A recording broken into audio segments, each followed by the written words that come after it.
Thinking big के आज 13वें अंतिम चैप्टर पर अपन डिस्कस करेंगे। ये चैप्टर बतलाता है कि आप अपने में लीडरशिप की क्वालिटीज़ विकसित कीजिए। क्योंकि जब आप कोई बड़ा सोच रखते हैं तो फिर बड़ी उपलब्धियां होती है, बड़ी आगे कार्रवाइयाँ होती है। उनके लिए लोगों का सहयोग मिलना ज़रूरी है। लोगों के सहयोग के बिना बड़े कार्य संपन्न नहीं हो सकते। इसलिए लोगों से काम लेना, सहयोग लेना जो है, ये एक क्वालिटी है, कुव्वत है जो आपको विकसित करनी चाहिए। लीडरशिप क्वालिटीज़ दूसरों से काम लेने की कला है, दूसरों में अपना उत्साह संप्रेषित करने की कला है, दूसरे लोगों को प्रेरित कर देना ताकि वो आपके बताए अनुसार कार्यों को कर सके, उनमें कुव्वत भर देना और उनके वर्थ और पोटेंशियल से उन्हें परिचित करा देना। मूल बात है लीडरशिप यही है कि दूसरे लोगों के अंदर क्या कुव्वत है वो खुद नहीं जानते, जानते होते तो वो कर लेते, वो खुद नहीं जानते। लीडर्स का काम होता है उनकी कुव्वत को और उनकी संभावनाओं को, उनके पोटेंशियल को, पॉसिबिलिटीज़ को से उनको परिचित करवा देना और उनको प्रेरित करना ताकि वो अपने गुणों का पूरा उपयोग कर सकें। कोई कमियां हैं तो उनकी ओर भी इशारा कर देना ताकि उनको वो दूर कर सके। मूल में लीडरशिप का यही उद्देश्य है कि लोगों के व्यक्तित्व में किस तरह से चार चांद लगाए जा सकते हैं, वो उनकी खूबियों को निकालना, तराशना और उनको आगे बढ़ाना।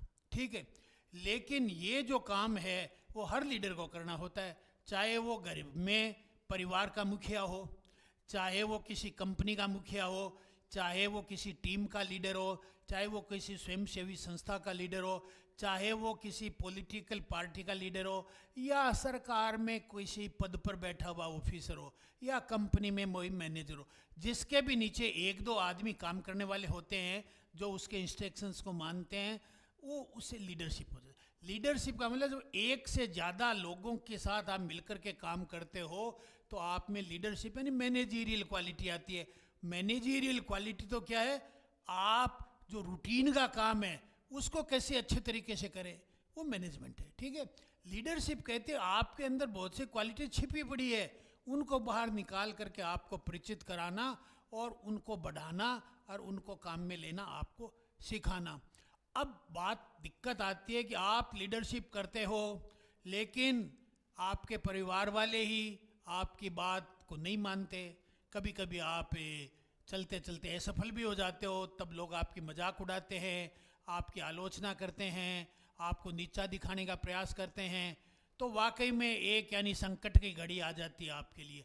इसके अलावा कभी कभी आप में भी खुद में ये आ जाता है, मन चंचल है, अरे यार मैं नहीं कर सकता, मेरे को लोगों की नज़रों में नीचा देखना पड़ेगा, लोग क्या कहेंगे, ये आपके अंदर भी भावना आ जाती है ताकि आप भी गिल्ट की भावना महसूस करते हो, या भय हो जाता है, या अंदर कोई दर्द पैदा हो जाता है, या पावरलेसनेस, शक्तिहीन हो जाते हो या हिम्मतहीन हो जाते हो। इन सारी परिस्थितियों में आपकी लीडरशिप जो है ना उसको चैलेंज आ जाता है। उस अवस्था में आप क्या करें, ये जो है आज का विषय, जो यानी इन्होंने स्वार्थ ने अपनी पुस्तक में बताया है। उन्होंने कहा है आप ऐसे लोग जो छोटे लोग हैं, वो सब लोग छोटे हैं जो आपको आगे बढ़ना देना नहीं चाहते या आपके आगे बढ़ने से जलते हैं या रोड़े अटकाते रहते, वो सब लोग छोटे हैं। आपके लिए वो छोटे हैं, चाहे वो पद में कितने ही बड़े हों, चाहे रिश्ते में कितने ही बड़े हों, लेकिन वो सब लोग छोटे हैं क्योंकि सोच छोटा है उनका। ऐसे लोगों से विवाद नहीं करना है, आर्ग्यूमेंट नहीं करना, झगड़ा नहीं करना, उनको हंस के टाल दो।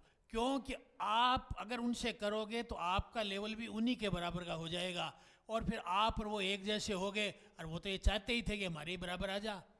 हम यानी सड़क पे बैठते हुए मैं कई लोगों को देखता हूँ वो ताश खेलते रहते हैं दिन भर, और मेरे को भी आवाज़ देते हैं, अरे आ जाओ सब ताश खेलो, क्या करोगे ऑफिस जा करके। क्योंकि उनका वो चाहते हैं कि, और वो कोई टिप्पणी भी कर देते हैं। कोई मेरे मान लो साथ कभी अफसर आ हुआ होगा, वो भी वहाँ बैठा हुआ ताश खेल रहा है, दिखाई भी नहीं देता, करे भी तो क्या, और पर वो आवाज़ दे लेता है। तो वो सब ये चाहते हैं कि हमारे ही बराबर क्यों जाओ, तुम भी आ जाओ। जबकि लीडर्स के पास में एक मिशन होता है, पर्पज होता है, जिंदगी का एक मकसद होता है, वो उसके लिए काम करता है। जब उसके लिए वो काम करता है तो उसमें जोश, जुनून, कमिटमेंट रहता है, तो वो ऐसे लोगों को ना करने की हिम्मत रखता है। दूसरी बात, कुछ लोग ऐसे भी आएंगे जो आपको ज़बरदस्ती कोर्ट कचहरियों में घसीटेंगे, क्योंकि वो क्या है कि उन चीज़ों के पारखी लोग हैं, बड़े बड़े यानी इस दुनिया में होशियार लोग हैं, आपको कहीं न कहीं फंसा देंगे। ऐसी स्थितियों में आप बच के निकल जाइए। क्यों?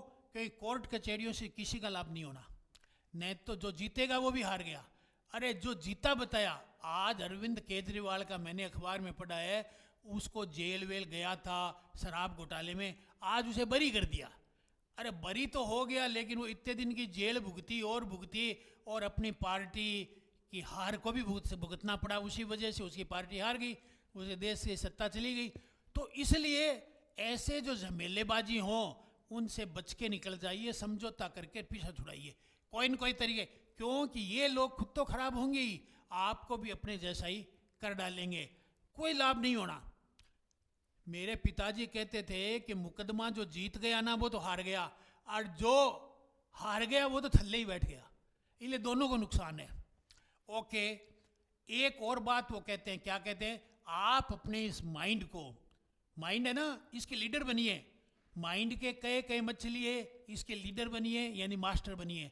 आप अपने मन को, माइंड को ट्रेंड कीजिए, पुरानी बातों को हटाइए, इसकी को नई डालिए, ट्रेंड कीजिए।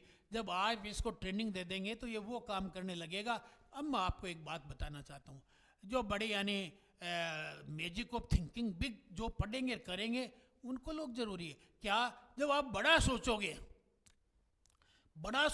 बड़ी बिल्डिंग बनानी है, तो भाई फिर नींव भी गहरी लेनी पड़ेगी ना, नींव गहरी लेनी पड़ेगी। कोई कहता है मैं बहुत बड़ा एक्शन है, तो फिर मेडिटेशन भी गहरा करना पड़ेगा, तो नींव गहरी लेनी पड़ेगी। जब तक नींव गहरी लेोगे बिल्डिंग दिखाई नहीं देगी। और आप मंगल को होटल बना रहे हो, कमाई तो जब होएगी जब होटल चलेगा, नींव खुद ही तब तो कोई कमाई नहीं होनी और नहीं होनी, तो वो सारी दिक्कतें आएगी। लेकिन ये मेरी इंपॉर्टेंट बात है, लेकिन अदृश्य जगत में यूनिवर्स ने, ईश्वर ने, या जिसे भी आप इष्ट मानते हो, जिसे भी आप परम शक्ति मानते हो, वो आपके लिए डिजाइन कर रहा है। वो आपके उस काम को पूरा करने की, होटल बनाने की और की सारी व्यवस्था जुटा रहा है, आपके हितचिंतक जुटा रहा है, आपको अवसर प्रदान कर, यानी अंतर जगत में, अदृश्य जगत में पूरी की पूरी निर्माण हो रही है। दृश्य जगत में जिस दिन आ जाएगी उस दिन तो सब वाहवाही ले ही लेंगे, पर जब तक वो दृश्य जगत में नहीं आता तब तक आपको अपने दिल पर पत्थर रखना पड़ेगा। अगर आप बड़ा सोचोगे, छोटे सोचने वाले तो कुछ नहीं है, मिला तो ठीक, नहीं मिला तो दो गाली दे जाएंगे, आगे बढ़ जाएंगे। लेकिन अगर बड़ा सोचोगे, कोई बड़ा काम करना है, बड़ा कोई उद्देश्य है, बड़ा कोई मिशन है, तो इस तरह की बात आएगी। उस टाइम आपको यही सोचना है कि परमात्मा, ईश्वर या यूनिवर्स, जो भी आप नाम दें, आजकल क्वांटम फील्ड बोलते हैं तो चलो क्वांटम फील्ड बोल दीजिए। तो आप जब तक भौतिक जगत में रिजल्ट नहीं आ जाए तब तक आप मजबूती से अनकहा विश्वास कीजिए। दिखाई नहीं दे रहा, बिल्डिंग होटल दिखाई नहीं दे रहा, फिर भी विश्वास करना है कि हम जब नींव पूरी कर लेंगे और कर लेंगे, नक्शा हमारे पास है, तो होटल बनेगा ही। तो जब तक नहीं बनेगा तब तक एक प्रतीक्षा का दायरा है, प्रतीक्षा का घंटा है या प्रतीक्षा का समय है। उस प्रतीक्षा के समय को बाकायदा हिम्मत के साथ में पूरा कीजिए। ये गेस्टेशन पीरियड है। कोई ये सोचे कि मेरी तो शादी होगी बच्चा, अरे भाई बच्चा होएगा तो पहले बात तो प्रेगनेंसी होएगी, फिर 9 महीने लगेंगे, ईश्वर के विधान में है 9 महीने पहले नहीं हो सकता। कोई मेरे को जल्दी चाहिए तो फिर और प्रॉब्लम में है। बच्चा तो टाइम पर ही होएगा। ईश्वर का जो विधान है वो अपने को नहीं मालूम कि एक व्यापार कब जो है जाकर के अपने परम या चरम सीमा पर, हमें नहीं मालूम। सामूहिक चेतना को मालूम है या ईश्वरीय चेतना को मालूम है। तब तक अपने को हिम्मत और दिव्य दृष्टि, दूरदृष्टि रखनी पड़ेगी। अब मैं ये कह रहा हूँ कि आज अपन इस चैप्टर को समाप्त कर रहे हैं। इस पुस्तक का पठन जो है, समरी जो है, उसको अपन इतिश्री कर रहे हैं, पूर्णाहुति कर रहे हैं। अब आगे अपन जो है एक दूसरी पुस्तक है जिसका नाम है बहाना बनाना छोड़िए, और the power of self discipline, आत्म अनुशासन की शक्ति। इसके 21 चैप्टर है। ब्रायन ट्रेसी की लिखी हुई बहुत शानदार पुस्तक। मैजिक ऑफ थिंकिंग बिग तो कहती है बड़ा सोच रखिए, बड़ी प्लानिंग कीजिए, विजन रखिए, पर भाई इतना किसे काम नहीं चलेगा। फिर क्या, अनुशासित होकर काम करना पड़ेगा, काम करेंगे तब रिजल्ट आएंगे। देखो ईश्वर ने कहा है 3 चीजें जरूरी देखता हूं मैं। पहली तो पहचान, आपकी पहचान क्या है। आपकी पहचान है अगर गए गुजरे जैसी है तो मैं आपको कुछ नहीं दूंगा, गए गुजरे ही रहो, ठीक है ना। दूसरा मैं देखता हूँ आपकी आत्म छवि, आप अपने अंदर से क्या है, कहीं धोखेबाजी तो नहीं कर रहे हो, क्या वाकई में जो चीज़ चाहते हो उसके लिए अपने आप को तैयार कर रहे हो क्या, उसके लिए तैयार हो गया। मैं सेल्फ इमेज देखता हूँ, दुनिया भी आपकी सेल्फ इमेज को स्वीकार करती है।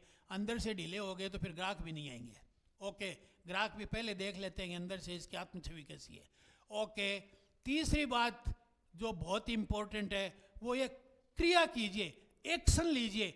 एक्शन जब लेंगे तो अदृश्य जगत में हरकत होएगी और वो हरकत धीरे धीरे धीरे धीरे जो चीज़ आप चाहते हो उसका भौतिक स्वरूप में निर्माण कर देगी। ये तीनों चीज़ें ज़रूरी है।